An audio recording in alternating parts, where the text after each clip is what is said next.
잘 지냈어요? 네, 안녕하세요. 아직 날씨들이 너무 추워서, 아직이 아니라 이제부터죠. 네, 너무 추워서 걱정입니다. 오늘 하실 때가 93쪽이죠. 93쪽, 그죠? 거기 보시면 이제 그 큰 2번의 부동산 공급이다. 저번 주에 우리가 수요 공급에 대한 이야기를 좀 했죠. 혹시 복습해 보신 분 좀, 손 좀. 네, 뭐, 아직은, 그죠. 민법 아니라고. 이런 섭섭할 일이 있나. 이런. 네, 좋아요. 민법을 열심히 해야 되는 건 맞는데. 그럼요. 토요일 날도 민법 했죠. 토요일 날은 저는 저희 원주 쪽에서 그 분양상담사 특강 간단하게 해달라고 하셔서 가서 하고 박현 선생님 만났어요. 또 얘기 끝나고 오셔가지고 그래서 같이 밥 먹고 얘기 좀 하다가 아무튼 도깨비 같습니다 우리가. 그죠? 여기 있다 저기 있다.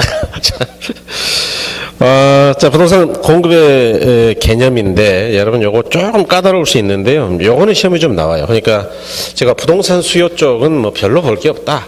그래서, 부동산의 수요는 안 했어요. 그냥 수요 전반만 하고, 그 다음에 공급 전반을 하고, 그런데, 부동산 공급은 조금 나오거든요. 그래서 보시면, 토지는 부증성의 특성이 있어, 엄밀한 의미에서 물리적 공급이 불가능하다 하겠으나, 부동산 중 건물은 물리적 경제적 공급이 가능하고 토지에 있어서 경제적 공급은 가능하다라고 하겠다. 이게 뭔 말이냐 이런 이야기인데 여러분 이제 저번 주에도 우리가 공부하긴 했는데요. 부동산의 특성 중 부증성이라는 거 있죠, 그죠? 처음 하시는 분들이어서 이제 듣고 바로 기억하기는 어렵겠습니다만은 잘 모르겠다 그러면은 분석하면 된다 그랬죠. 부동산 땅은 인간이 만든 적이 없으니까 증가가 불가능하다. 그죠? 그래서 이런 부증성 때문에 토지의 경우에는 그 물리적 공급은 안 돼요. 그러니까 인간이 만들어서 공급한 적은 없고요. 이 땅이 제가 지구의 역사가 130억 년 이런 이야기 잠깐 했는데 이 땅이 존재할 때 언젠가부터 인간이라는 종이 이 땅 위에서 살아왔을 뿐이지 우리가 땅을 만든 적은 없다. 그게 물리적 공급이 안 된다는 이야기죠. 그런데 토지의 경우에도 용도의 다양성이라고 하는 인문적 특성이 있어서 그 경제적 공급은 가능하다. 이제 우리가 용도의 다양성을 때 이런 이야기를 좀 드렸는데 이 경제적을 다른 말로 뭐라 그러느냐? 다른 말로는 용도적 공급이라 한다.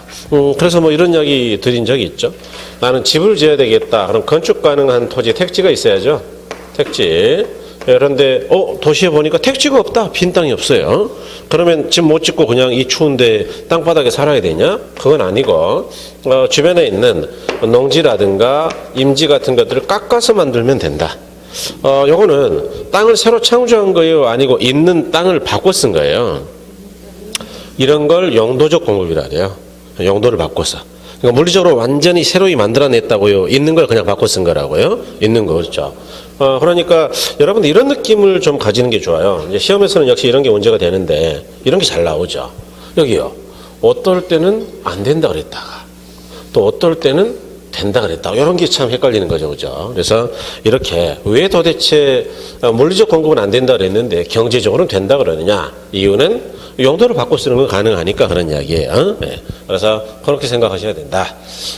그럴 때 토지에 이제 거기에 방금 우리가 읽었던 부분에 대한 이야기고 토지에 물리적 공급 곡선이라는 게 있고 토지에 경제적 공급 곡선이라는 게 있어요. 그래서 이제 여러분들은 저번 주에 공급 곡선을 공부하셨기 때문에 크게 어렵지는 않을 것 같은데 물리적 공급 곡선이죠.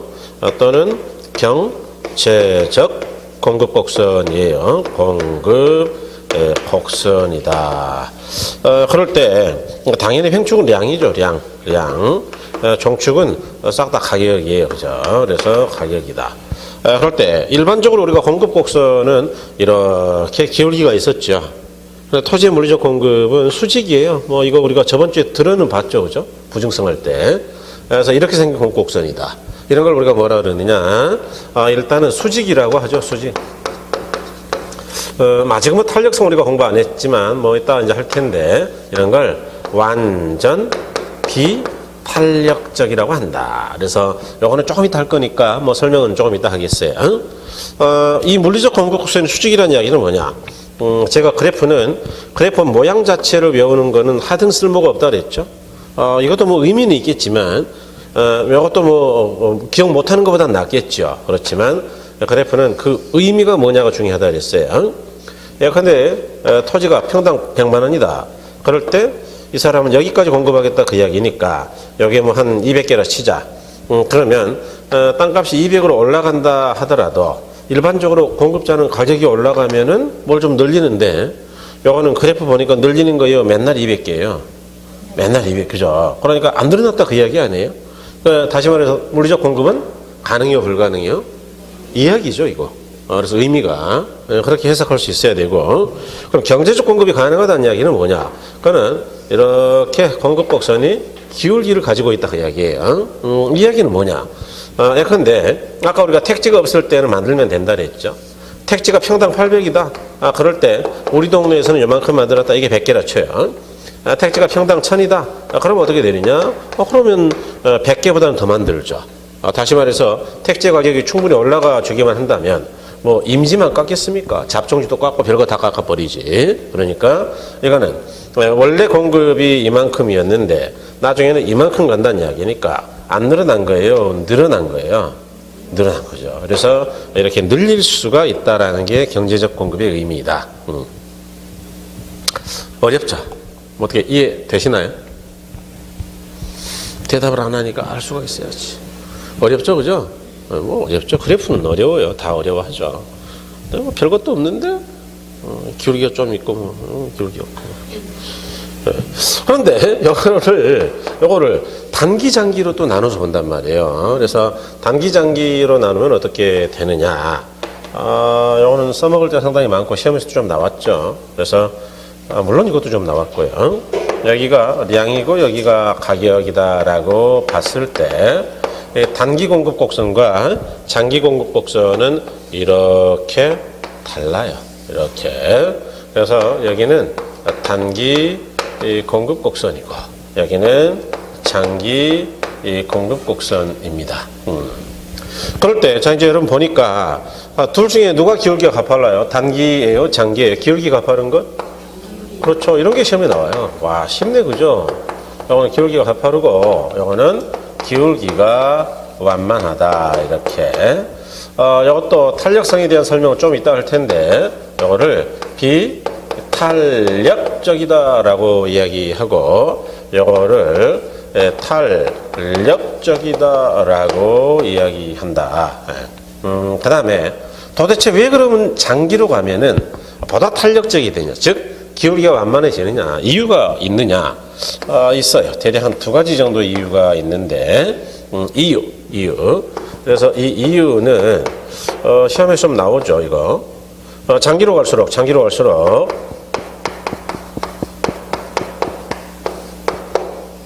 생산 요소의 사용이 용이해지기 때문이다. 이렇게 이야기하죠. 그 다음에, 장기로 갈수록 용도 전환이 용이해지기 때문이다. 이렇게. 이 뭔 말이냐? 아까 제가 이런 이야기 드렸는데, 자, 집을 지어야 되는데 나는 집이 없어서 못 짓고 있다. 다시 말해 택지가 없어서 못 짓고 있다. 그러면 우리가 택지가 없으면은 그냥 집을 안 짓고 사는 거냐? 그건 아니고, 임지라든가 농지를 깎아서 만들면 된다 그랬다. 이런 걸 경제적 공급이라 그랬다. 다시 말해 토지는 용도가 이렇게 여러 가지니까 용도를 바꿔 쓸 수가 있다라는 특성이 있다. 용도의 다양성이죠. 자, 그런데 이렇게 택지를 만들려면 이 택지를 많이 공급하려면 어떻게 해야 되느냐 그 이야기예요. 요거보다 그래프 먼저 좀 설명할까요? 조금, 요건 좀 이따 하기로 하고. 너무 어렵긴 한데. 여러분, 이 그래프는 굉장히 어렵습니다. 그래서 이 그래프에 대한 설명을 사실 오늘 안 하려고 지금 했는데, 여러분들이 이해를 비교적 잘 하시는 분들이라고 가정을 하고, 한번 해볼게요. 노력을 해봅니다. 좋아요. 어쨌든, 눈초리가 지금 뭐 힘이 좀 있어요. 여러분들이. 그래서.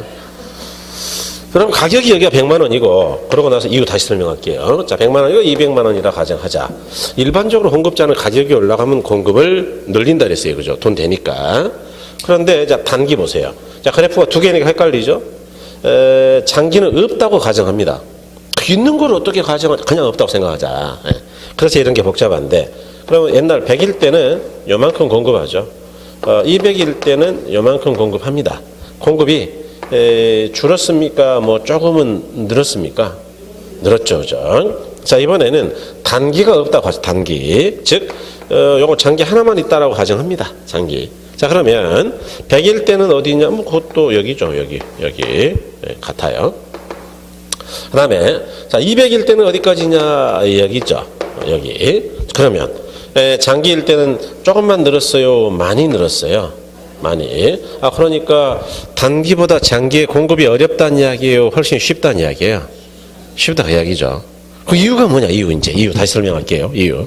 왜 도대체 장기의 공급이 더 쉬워지는 거냐? 이유는 생산 요소의 사용이 쉽기 때문이다. 그러니까 생산 요소 그러면 뭐라 그랬죠? 생산에 필요로 한 거니까 원자재. 기억나십니까? 그죠? 원자재. 그러면은 장기로 갈수록 원자재 사용이 쉽단 말이냐? 그래요. 요거 택시 만들려면 이게 원자재가 있어야 되는데, 여러분 이 원자재, 원료가 되는 땅, 소지, 이런 걸 그냥 남의 땅 아무거나 깎아야 마땅한 거예요. 일단 땅을 사든지 LH공사 같은 경우 토지를 수용을 해야 되는 거예요. 대규모 택지 개발을 막 300만 평 이상을 할 때는 수용하는 과정이 3년 이상 걸려요. 왜냐하면 아무도 그러고 땅을 수용당하지 않거든요. 더 달라고 난리를 치지. 그러니까 단기에는 수용이 안 돼. 즉 생산 요소가 없다 그 이야기예요. 바로 공급을 마음껏 늘릴 수 있다고요? 없다고요? 없고 장기가 돼야 가능하더라 그 이야기죠. 이해가 좀 되시나요? 좋아요. 그 다음에 두 번째, 용도 전환이 용이하기 때문에 대한 이야기는 뭐냐? 자, 이제 원료는 다 수용됐다 치자. 그럼 두 번째로 원료만 있으면 그게 바로 택지가 되냐? 아니에요.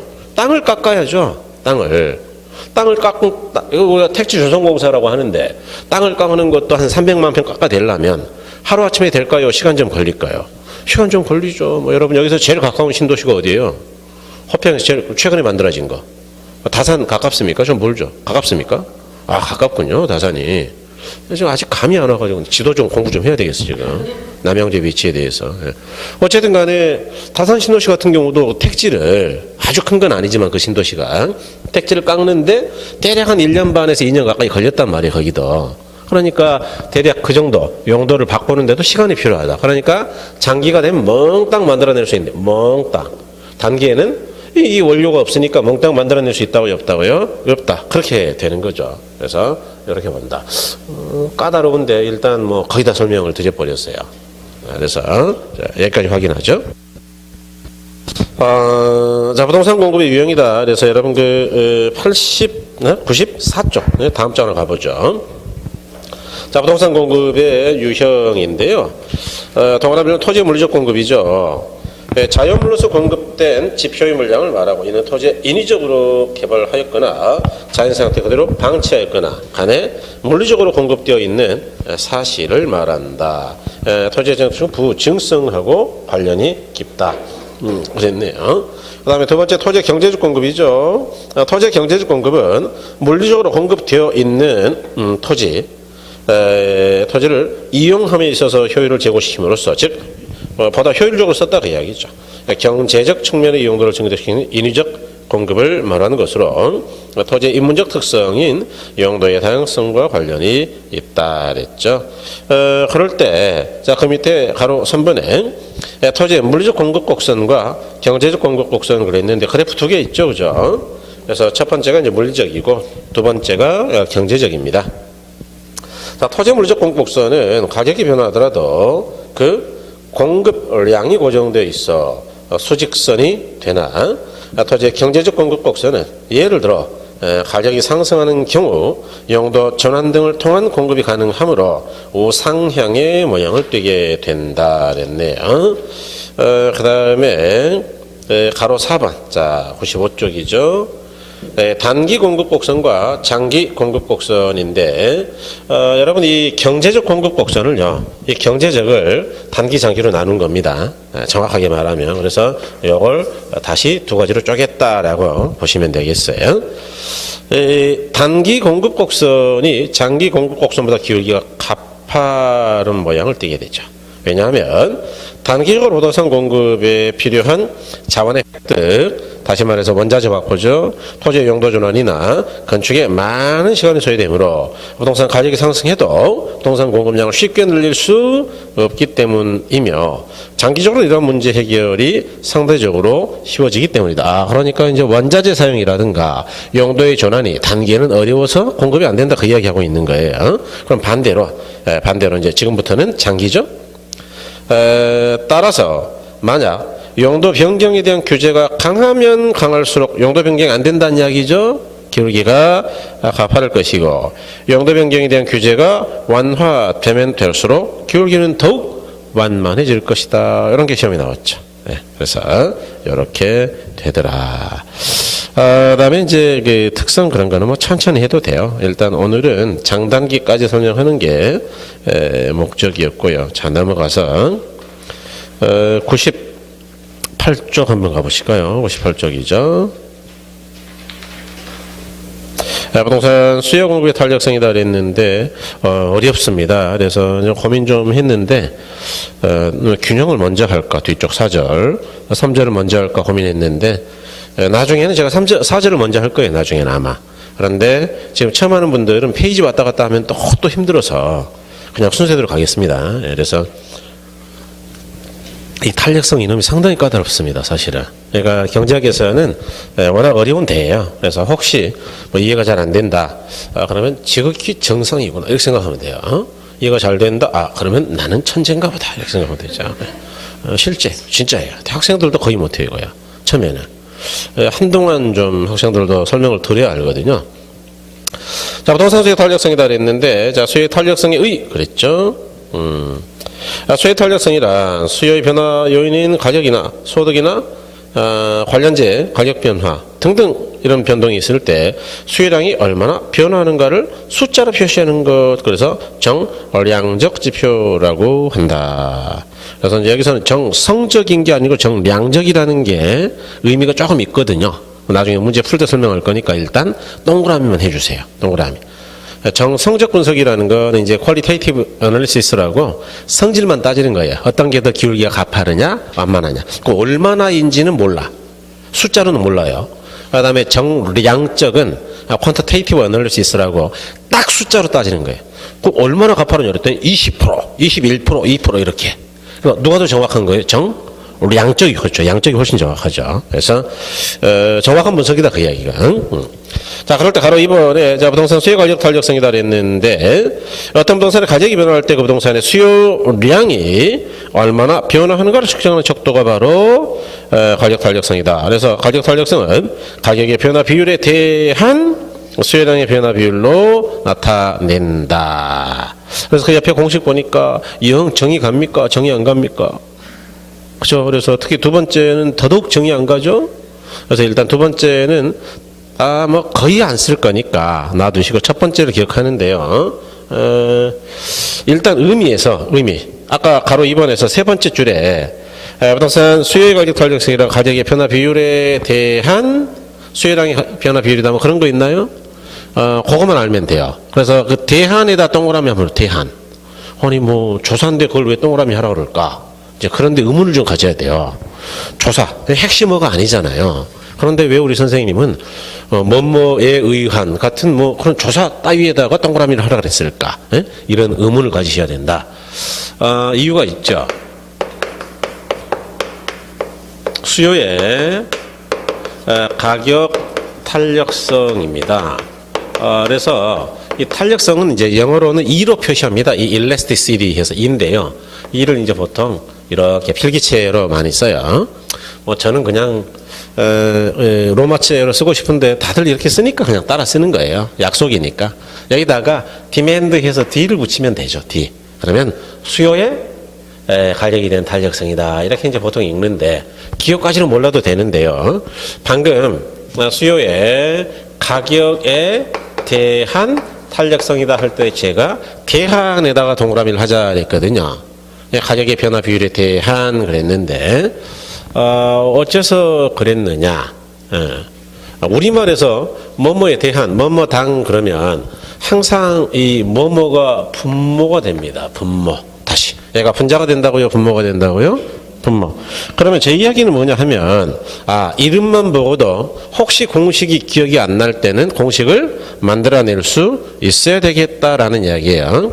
이거는 여기서만 써먹는 게 아니고 제가 아주 뒤쪽 평가 쪽까지 계속 써먹을 거예요. 사실은 이거 여러분 수익률이라는 걸 이제 투자이론가만 할 텐데 수익률이 이제 받을 숫자 이익자.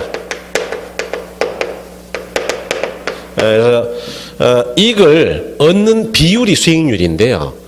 수익률이 뭐냐라고 계산하세요라는 문제가 꽤 나와요. 그런데 아주 잘 풀진 않습니다. 그런데 물어보면 대답 잘해요. 1억 투자해가지고 1000 벌면 몇 프로 번 거예요? 그게 수익률이에요. 별거 없어. 그러니까 술 먹으면서는 이야기 잘하더라니까. 맥주 마실 때는. 심지어는 막 암산으로 15.7% 이런 것도 계산하더라고 보니까. 그런데 왜 계산하라를 못하냐? 공식 생각하니까. 그래서 원리 가지고 해야 되는데. 그래서 이것도 뭐라 그러느냐? 투하자본에 대한 투하자본에 대한 순소득의 비율이다 이렇게 이야기해요. 얼마나 투자했느냐? 투하자본에 대한 소득의 비율이다. 그러니까 내가 투하한 자본이 1억이고 1000을 소득으로 벌었으면 10%다 그런 이야기거든요. 이게 나중에 이제 이게 투자론뿐만 아니고 평가까지 쭉 써먹어야 되니까 뭐뭐에 대한 그러면 분모다라는 걸 잊어버리시면 안 돼요. 그래서 이 탄력성이죠. 수요의 가격에 대한 탄력성은 여기 줄이려고 그냥 기호 쓴 겁니다. 한글 다 쓰기가 좀 그래서 요거는 자 분모는 뭐냐 하면 가격의 변화 비율이고요. 분자는 뭐냐 그러면 수요량의 변화 비율입니다. 수요량의 변화 비율인데 여러분 우리 책에 이제 마이너스를 붙이는 거나 절대값 붙이는 거 다 똑같아요. 그래서 절대값이 있다라고 생각한다. 절대값이 뭐예요? 기호가 마이너스가 있다는 이야기예요. 싹 다 플러스라는 이야기예요. 싹 다. 요거는 근본적으로 계산하면 그냥 마이너스가 나와요. 그러니까 앞에다 마이너스 붙이면 플러스가 되는 거예요. 그래서 싹 다 플러스로 만든다. 그러니까 수요의 가격에 대한 탄력성은 일단 음수, 마이너스는 있다고요? 없다고요? 아예 없다. 예. 다른 건 있는데 수요 쪽은 없어요. 자, 그럴 때 여러분은 이제 우리가 이 탄력성이라는 용어를 안 쓰시는 거는 아니거든요. 이런 용어.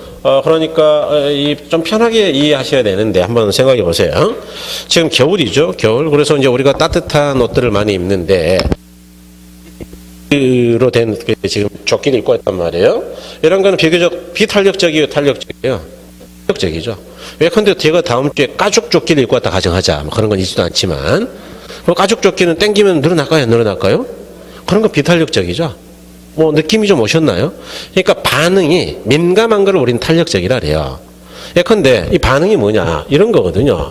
예를 들어서 여기 가격을 조금 내리면 당연히 가격이 하락하면 수요량 감소할 거예요, 증가할까요?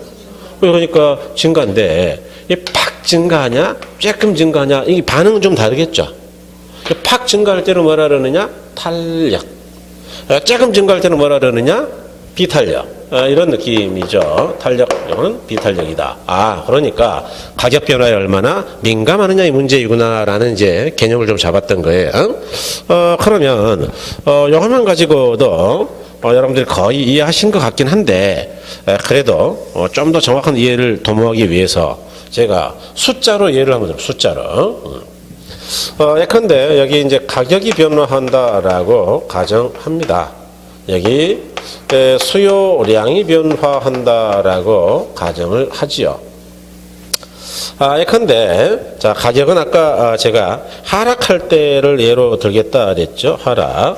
수요량 그럼 증가할 것이다 이런 이야기인데 예컨대 자 가격이 원래 1,000원짜리였는데 900원으로 하락했다라고 가정하자. 그럼 가격 얼마 깎아준 거죠?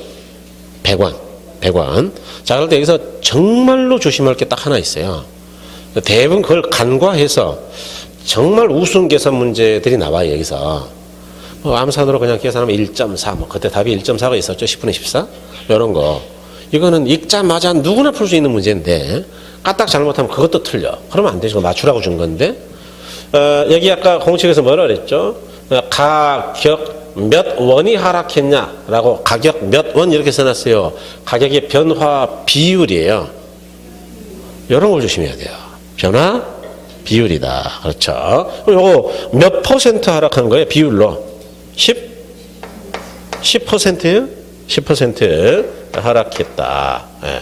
그랬더니 수요량이 원래 100개를 사던 사람이 갑자기 난리가 나가지고 야, 뭐 이렇게 싸? 그러면서 150개를 사겠다고 난리다. 그러면 수요량이 도대체 몇 퍼센트 늘었냐 그 이야기. 몇 퍼센트예요? 50%. 지금 감 잡고 계시나요? 네. 그래서 50%다. 자, 그러면 수요의 가격 탄력성은 공식이 요건 몇 프로냐? 분의 요건 몇 프로냐라는 이야기니까 요거는 10분의 50이다 그 이야기 아니에요? 그래서 탄력성이 얼마가 되는 거죠? 5. 오케이? 네, 이런 거를 탄력성이 1보다 크다. 탄력성이 좀 5니까 1보다 크잖아요. 계산해 보니까. 이런 걸 우리는 뭐라고 부르느냐? 이건 용어니까 당연히 알고 있어야 돼요. 이런 걸 탄력적이다 이렇게 이야기해요. 자, 그러면 이러면 어떻게 될까? 이러면 예를 들어서 똑같이 가격을 1,000원에서 900원으로 10% 내렸다고 이야기해요. 근데 어떤 사람은 이럴 수도 있어요. 가격 내려서 어쩔 건데. 그러더니 100개에서 꼴랑 102개만 살 수도 있어. 102개. 그럼 몇 개 더 산 거예요? 2개. 그러니까 몇 퍼센트가 늘어난 거예요? 2%. 좋아요. 2%가 늘어날 수도 있지 않느냐? 2%. 그러면 탄력성 계산하면 얼마냐? 그 이야기. 10분의 2니까 0.2. 그렇죠? 0.2. 이거는 탄력성이 1보다 큰 거예요? 작은 거예요? 1보다 작죠. 그래서 1보다 작다. 부등호. 탄력성. 탄력성이 1보다 작은 겁니다. 탄력성이 0일 때는 별도의 용어가 따로 있어요. 그래서 0보다는 커야 돼, 이거. 뭐, 이야기 안 해도 다 그렇게 알고 있어야 돼요, 나중에는. 이런 걸 우리는 뭐라고 부르느냐. 이런 걸 비탄력적이다. 라고 부른다. 지금 표정들이 서서히 안 좋아지기 시작하고 있어요. 좋아요. 어떤 사람은 이럴 수도 있겠는데, 이거. 가격을요, 10% 내렸더니, 딱 계산해 보더니 자기도 내가 100개 샀었지 원래 1,000원일 때 900원이라고 내렸네. 그러면 딱 나도 10% 늘려야지. 110개를 사요. 뭐 그럴 수도 있겠죠. 그래서 수요량도 몇 프로 늘어났다고요? 10%가 늘었다. 그러면 탄력성 계산해 보자. 그럼 얼마가 나오는 거죠? 10분의 10이다. 그래서 요거는 계산하면 얼마예요? 1. 이처럼 탄력성이 1일 때도 있는데 이 1을 항상 우리는 뭐라 그러느냐? 항상 단위량이라. 단위. 1. 예? 단위. 예, 그래서 이걸 단위 탄력적이다라고 이야기한다. 단위 탄력적이다. 그래서 이 영어로 유니트 단위란 이야기인데 그러면 단위 거리당 5분 걸렸다. 그럴 때 단위 거리 그러면은 몇 킬로겠어요? 3킬로요? 1.7킬로요? 1킬로요? 그러겠죠. 우리 시험에 단위 거리당 그런 거 많이 나오니까 단위 그러면 뭐라고요? 1. 입지론에서는 이제 뭐 그런 거 나와요, 나중에. 그래서 이와 같이 생각할 수가 있다. 그럼 여기서 어떤 느낌이 와야 되느냐, 여러분은. 자, 똑같이 가격이 10% 하락했지만 어떨 때는 민감하게 수요량을 조정하는 것이고 어떨 때는 둔하게 조정하기도 하는데 민감할 때는 뭐라고 부른다고요? 탄력. 둔할 때는 비탄력이다. 그렇죠. 그래서 비탄력이라는 게 영어 아니 비자니까 아니 비자. 탄력적이 아니다 그 이야기죠. 뭐. 즉 1보다 큰 게 아니고 작다 그 이야기죠. 그래서 이렇게 얘기할 수가 있겠다. 좀 감이 오나요? 좋아요. 어쨌든 이제 감이 왔으니까 다행이죠. 자, 거기 동그라미 1번에 99쪽이죠. 수의 관적 탄력 계산이다 그랬는데, 이 수의 관적 탄력 계산은 통상적으로 미분값으로 계산하는 게 일반적이다. 그래서 여러분 고등학교 때 미분 굉장히 싫어하셨죠? 미적분학 다 싫어하잖아요. 특히 여자분들은 수학 별로 안 좋아하잖아요. 저는 굉장히 좋아했거든요. 저는 미분 그러면은 막 잠을 못 잤어요. 밤새 미분을 생각하느라고. 어제도 좀 잠을 못 잤는데, 어제 잠을 못 잔 건 맞는데 미분을 생각한 건 아니에요. 어제는 중간에 깨가지고, 그래서 어쨌든 간에 그러기 때문에 학생들이 싫어하죠. 미분값이기 때문에. 그래서 사실은 이제 대학생들한테 강의할 때는 이제 DP 가격의 변화 비율분에 뭐 DQ 이렇게 뭐 그냥 미분 기호로 써버립니다만은 일반인들은 뭐 그래 봐야 뭐 도움도 안 되죠. 그래서 이런 걸 이제 점 탄력성이라 그럽니다. 어떤 점에서의 순간적 기울기인데, 그런데 이제 우리가 평균 탄력성이라 호탄력성도 있는데요. 호냐 점이냐가 전혀 중요하지 않아요. 우리가 지금 일반적으로 계산하는 건 대부분 점 탄력성이에요. 그러니까 동그라미 1번만 알면 돼요. 1번 알면 2번은 나중에 자연히 알게 돼 있습니다. 그러니까 평균은. 그러니까 그건 천천히 해도 됩니다. 놔두시고요. 예. 그 다음에 공식은 1번. 그것도 맨 뒤에 막 4개로 쪼개져 있는 거는 너무 힘들잖아요? 그러니까 4개로 쪼갠다고요? 그냥 2개로 기억한다고요? 2개. 응? 요걸 풀었으면 그 4개가 되는 거예요. 그래서 놔두시고, 퍼센트라는 것만 알면 돼. 그 뒤에 있는 4개가 퍼센트 구하는 과정이니까. 그래서 이렇게 본다. 일단은 앞쪽을 기억한다 그랬어요. 그 다음에 이제 넘어가셔서, 자, 100쪽입니다. 동그라미 2번에 가격 변화율과 수요량의 크기에 따른 탄력성의 크기와 의미 그랬는데, 용어죠, 용어. 여러분이 용어는요, 어떤 분은, 뭐 공부하는데 이렇게 용어가 많냐? 나 못 살겠다. 이렇게 생각하는 분들이 꽤 있어요. 그렇죠. 뭐 처음에는 모르는 영어가 막 수백 개 나오니까. 그런데 미안하지만 용어는 약속이기 때문에 당연히 알아야 돼요. 약속을 모르면 아무리 이야기해봐야 본인은 딴 생각하는 거니까. 이해하신 거죠? 그 용어가 안 되고 어떻게 학문에 가겠어요. 그래서 용어는 무조건 기억이다. 자, 수요곡선의 경우에는 이런 것들도 간혹 있어요. 수평. 때로는 이런 것들도 있습니다. 대부분은 이런 거죠. 수요곡선은 보통 우하향한다 그랬으니까. 그럴 때 여러분 이와 같이 수평일 때를 우리가 뭐라고 부르느냐. 이거는 탄력성이 무한히 크다. 그래서 완전 탄력적이다. 그렇죠. 이렇게 불러요. 수직일 때를 뭐라고 부르느냐. 탄력성이 제로다. 그래서 완전 비탄력적이다. 이렇게 부르죠. 아까 우리가 지워졌네요. 아까 토지의 물리적 공급 곡선은 수직이다. 다른 말로 완전 비탄력적이다. 그게 이제 설명이 된 거예요. 그죠? 그 다음에, 기울기가 가파른 놈과 완만한 놈이 있는데, 완만한 걸 우리가 뭐라고 하느냐. 탄력성이 1보다 커서 탄력적이다. 이렇게 이야기하고요. 가파른 놈은 탄력성이 1보다 작아서 이걸 비탄력적이다. 요렇게도 이야기합니다. 그 다음에 수요곡선이 단위 탄력성이 1일 때는 수요곡선이 이렇게 생긴 겁니다. 이렇게 이런 걸 이제 직각상곡선이다.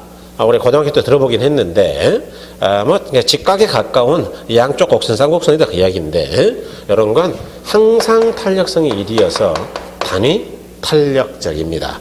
그래서 여러분 그 그래프까지 기억 안 해도 좋은데요. 그래프까지 기억 못 해도 돼요. 그런데 요건 아셔야 돼요. 용어. 무한히 큰 걸 뭐라 그러냐? 완전 탄력. 제로일 때는 뭐라 그러냐? 완전 비탄력. 이런 거죠. 그런데 이제 우리가 그냥 기억하고 외우려고 그러면은 감동이 없죠. 그래서 잘 안 되는데 생각 좀 해보죠.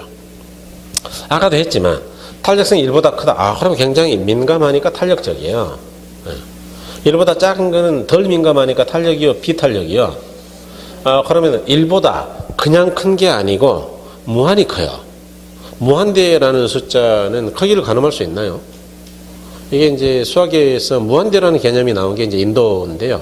0하고 무한대의 개념을 인도 사람들이 만들었어요. 혁명입니다. 특히 0. 0을 생각해낸 거는 아주 근대, 얼마 안 됐어요. 그 전까지는 0을 몰랐거든요. 수천 년간 숫자를 써봤지만 몰랐어요. 그러니까 인도 사람들이 수학이 원래 강하죠. 그 다음에 이제 특히 수학과 과학에 능통했던 게 북유럽, 유럽 사람들이 아니에요. 근대 과학은 거기서 만들었지만 대부분 어디서 가져갔냐면은 이슬람 쪽에서 가져간 겁니다. 중군동에 있는 이슬람. 이쪽이 과학이 발달했어요. 의학하고. 그러니까 옛날 중국에서 침노할 때 그들은 배를 째서 수술도 했거든요. 그러니까 이제 그렇게 양약이 발달한 데가 이슬람 쪽이에요. 그래서 이슬람 문화가 요즘 너무 핍박받고 있는데 좀 알아볼 필요는 있죠. 이제 전통적인 유럽 기독교 문화 때문에 이제 핍박받는 건데. 어쨌든 완전 탄력이다라는 이야기는 뭐냐면 이런 거예요. 쉬워요. 그냥 1보다 큰 게 아니고 너무너무 커. 너무 크니까 그냥 탄력이라고요. 완전히 탄력이라고요. 완전, 그렇죠. 그러니까 느낌이 좀 오잖아요. 그죠? 완전히 탄력이다. 자, 그러면 1보다 그냥 작은 게 아니라 너무너무너무 작아가지고 아주 비탄력적이에요. 그럴 때는 뭐라 그런다고요? 완전 비탄력적이다.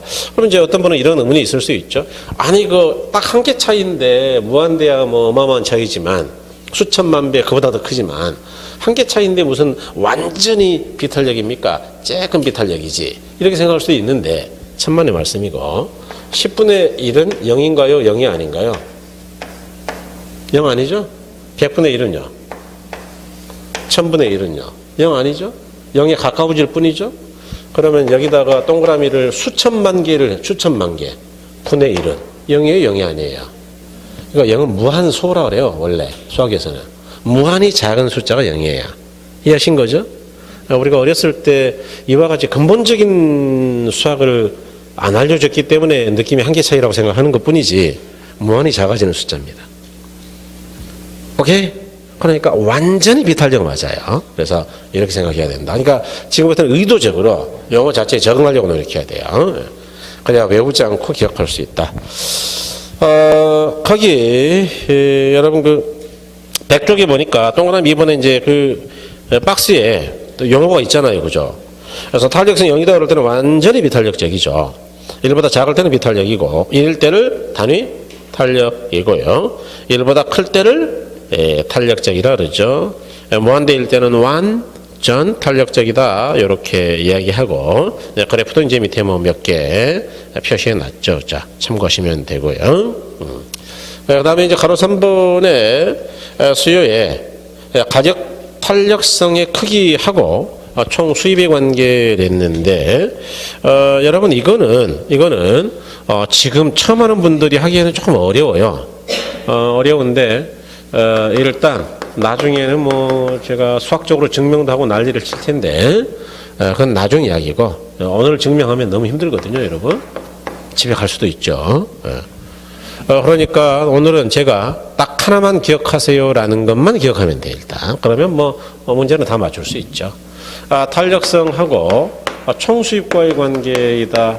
총 수입과의 관계이다. 그래서 이제 우리 책은 보기 좋게 정리를 해 놓은 건데 저는 보기 좋게가 아니고 기억하기 편하게 정리를 해 볼게요. 뭐 조금 바꾸겠다 그 이야기예요. 탄력성이 1보다 클 때 탄력성이 1일 때만 바꿔봐요. 이거 중간에 넣은 것밖에 없는데 그 다음에 탄력성이 1보다 작을 때 이렇게. 자, 이제 뭐 무한대하고 제로는 시험에 어차피 자리 아이는 안 나오거든요. 여기서는. 그러니까 그거는 뭐 놔두고. 자, 그럴 때 여러분 우리가 용어 아니까 이제 이름 좀 불러보죠. 이거 뭐라고 불러야 되는 거예요? 탄력. 그 다음에 요거는 단위 탄력. 요거는 비탄력. 그렇죠. 그죠? 그래서 이렇게요. 그럴 때 가격이 상승 올라갈 때 하고 가격이 하락 내려갈 때 하고 어떨 때 기업의 총 수입이 증가하느냐라는 문제인데요. 이거를 이렇게 생각하면은 일단 오산이에요. 아니, 공급하는 사람 입장에서는 무조건 가격이 올라가야 수입이 증가하지. 어떻게 가격이 내려갈 때도 증가하는 경우가 있을까? 이렇게 생각하면 너무 단순한 거죠. 그런데 여러분 혹시 박리담회라는 말 아세요? 얇을 박자니까 이유는 얇게 몽땅 팔아 제껴서 돈 벌겠다 그 이야기예요. 그러니까 옷장사들이 뭐 90% 세일 이런 이야기 많이 하죠. 저는 뭐 사실 잘 믿지도 않는데 30에서 90% 그러면 이제 보통 한 50% 세일은 믿어요. 근데 90% 세일이면은 이제 그게 5만 원이다. 그러면 실제로 50만 원이라는 이야기잖아요. 그런데 도대체 원가가 얼마길래 90%를 세일하는 건지 잘 안 믿는 편인데 뭐 1년 내내 맨날 90% 하는 집도 있어요. 왜 세일할까요? 자기는 이 봉사정신이 투철해서 주위에 떠는 분들한테 옷을 입히려고 그런 거예요? 돈 벌려고 해요? 그렇죠. 싸게 팔아가지고 이익이 작더라도 몽땅 팔아 제끼겠다 그 이야기. 이해하신 거죠? 그런 게 박리담회니까 가격이 하락할 때도 수입이 증가할 때가 있긴 있다 그 이야기예요. 그래서 이렇게 되더라. 여러분 요거 좀 바꿀게요. 화살표는 아직 설명 안 했으니까 다행이네요. 설명했으면은 또 나중에 조금 더 곤란할 뻔했는데 이렇게 내리는 걸 먼저 할게요. 네. 그래서 어쨌든 내려도 총수입이 증가할 때가 있다고 이야기죠. 그럴 때 탄력성이 1보다 큰 재화는 가격을 하락하면 총수입이 증가하고 비탄력적인 재화는 가격을 상승하면 총수입이 증가합니다. 자, 그럴 때 이쪽 거꾸로 탄력적인 재화가 가격이 하락이 아니고 상승하면 어떻게 되냐? 가격이 반대거든요. 그럴 때는 반대로 감소해요. 여기. 자, 비탄력적인 재화가 가격이 상승하면 총수입이 증가한다 그러는데, 그럼 가격을 거꾸로 내리면 어떻게 되냐? 증가의 반대가 되죠. 그래서 감소가 돼요. 그러면 탄력성이 1일 때는 이거 시험에 거의 나오지도 않는데, 가격을 내리든 가격을 올리든 항상 공급자의 총수입은 일정합니다. 변화가 없어요. 그래서 요건데, 여러분 이거는요. 둘 중에 하나만 기억하면 돼요. 이제 증가 쪽을 기억하는 게 좀 편한데, 예컨대, 요거를 기억하든지 아니면 요거를 기억하시면 돼요. 그래서, 가격이, 탄력적인 재화는 가격이 하락할 때 총수입이 증가한다. 요거는 대략 이해해 볼 수 있느냐? 설명할 수는 있어요, 사실은. 예컨대, 여기요. 여기. 아까 우리가 가격을 10% 내렸죠? 그랬더니 수혜당이 50% 증가했다 그 이야기죠? 이야기는 뭐냐 하면 가격 100원 포기하면 소비자가 100개 사던 인간들이 150개나 사가더라. 그러니까 나는 몽땅 팔았으니까 이게 적겠어요 많겠어요? 많죠. 그러니까 수입은 늘 것 같아요.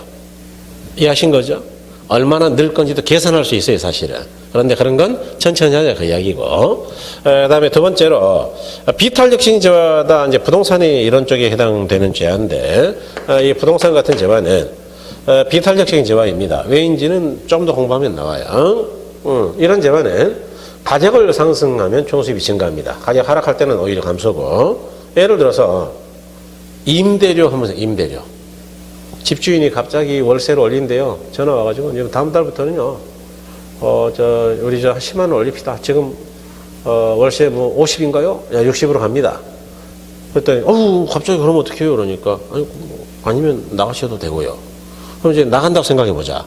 나가면은 이사비만 해도 한 300 깨지고 중개 수수료 포함해서 500 깨지면 나가는 게 맞겠어요? 들어오도 참는 게 낫겠어요? 그럼 한 1년 참는 게 낫죠. 그러니까 10만 원 더 줘버린다 그 이야기. 왜? 부동산은 대체제가 없어요 별로.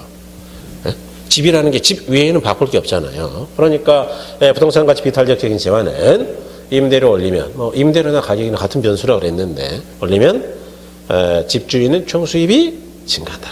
그래서 둘 중에 하나를 기억하는데 나중에는 이제 저는 요걸 주로 권하죠. 그렇지만 어쨌든 여러분은 오늘 둘 중에 하나만 기억하겠다라고 동그라미 하나 해놓고 그러고 넘어가시면 돼요. 그래서 거기 표를 보시면 첫 번째가 탄력성이 0일 때가 있고 그다음에 탄력적일 때죠. 101쪽이죠. 그 다음에 두 번째가 비탄력적일 때고 세 번째가 단위탄력이고 그 다음에 무한대이고 제로일 때 이렇게 돼 있잖아요. 그럴 때 다 놔두고 탄력성이 1보다 클 때는 쭉 오른쪽으로 오니까 가격 하락 시 총수입 감소율 증가요. 그것 동그라미 증가. 네. 그 다음에 두 번째 줄 달력성이 1보다 작을 때는 오른쪽 쭉 오니까 간격 상승 시 총수익 감소율 증가요? 증가. 예, 그거 두 개만 동그라미. 둘 중에 하나만 기억하면 된다 그 이야기. 예. 그러면 이거 동그라미 잘해야 됩니다. 엉뚱한 데 하면 안 돼요. 예. 그러면 예, 그럴 수 있어요. 처음 할 때는. 그러면 왜 하나만 외우면 됩니까? 그 이야기인데 여기요. 여기 반대죠. 이쪽으로 와도 반대죠. 이쪽으로 가도 반대죠. 이쪽으로 가도 반대죠. 그렇죠? 그러니까 시계 방향으로 돌아도 반대고 요 하나만 알면 거꾸로 반시계 방향으로 가도 반대야. 반시계 방향은 이리 가는 거죠. 증가의 반대 감소, 감소의 반대 증가, 증가의 반대 감소, 감소의 반대 증가. 그러니까 어떻게 가더라도 하나만 기억하면 나머지를 맞출 수가 있다는 결론이죠. 이해하신 거죠? 아니 1일 때는요. 1일 때는 변화가 없으니까 됐고 그런 건. 예. 그냥 일정 불변이니까. 그래서 이렇게 보시면 되겠다.